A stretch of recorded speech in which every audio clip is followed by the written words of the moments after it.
De retour sur ces beaux plateaux de l'émission Ta Gloire, de la même manière que je vous ai dit, aujourd'hui nous sommes bénis parce que nous avons reçu un homme de Dieu, un papa bien, un prophète de Dieu.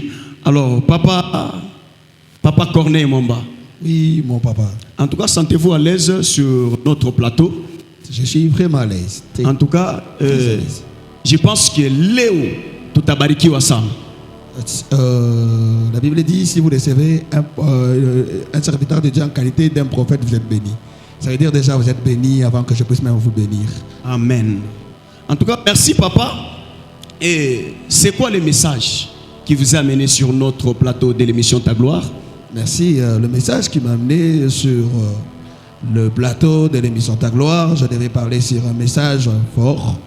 Un message tiré de la Bible, parce que je suis venu réconforter le peuple de Dieu avec un verset biblique qu'on m'a partagé de la parole de l'ainsi dit et de la parole de Dieu. C'est vraiment le vif message qui m'a amené ici.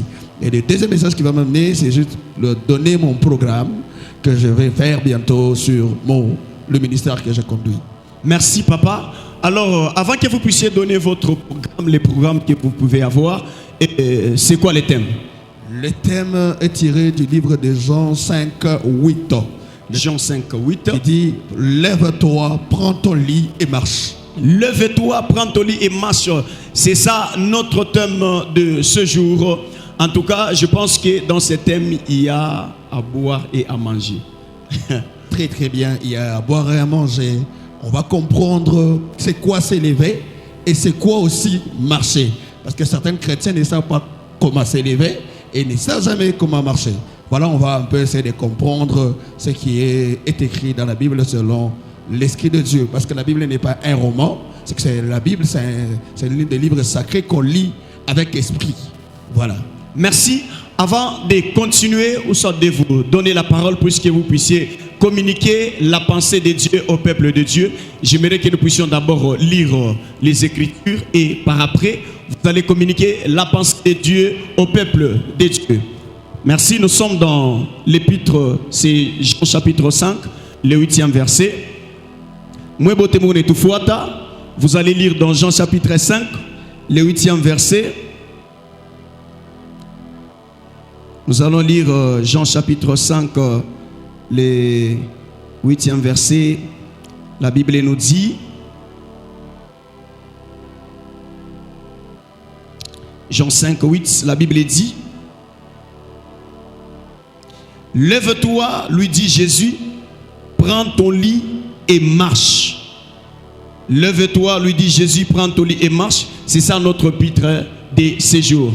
Alors papa, vous pouvez un peu nous clarifier, lève-toi, prends ton lit et marche. Quels sont les messages, quelles sont l'idée que le peuple de Dieu peut en tirer dans ce thème?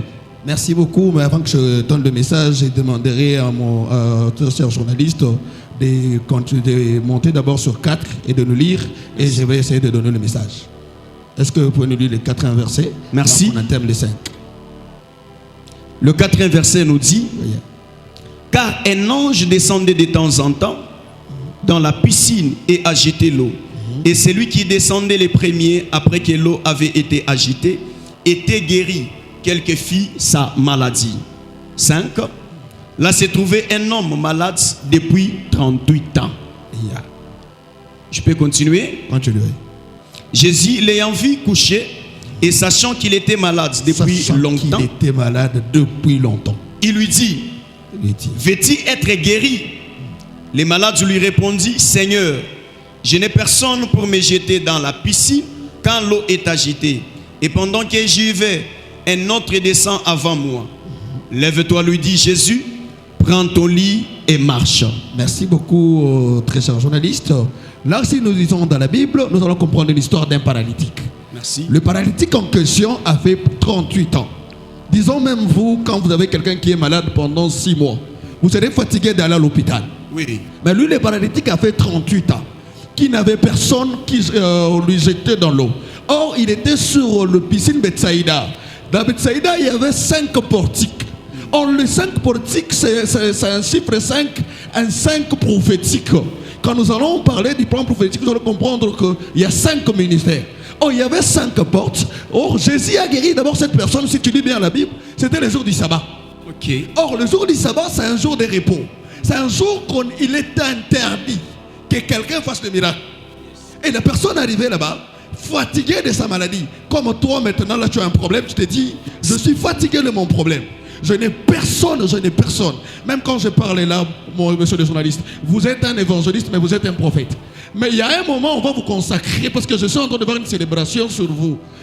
Il y a plusieurs prophètes dans votre église, mais je vois qu'on est en train de vous consacrer. Amen. Que je suis en train de dire ceci. Je disais ceci. Je vois l'homme là fatigué.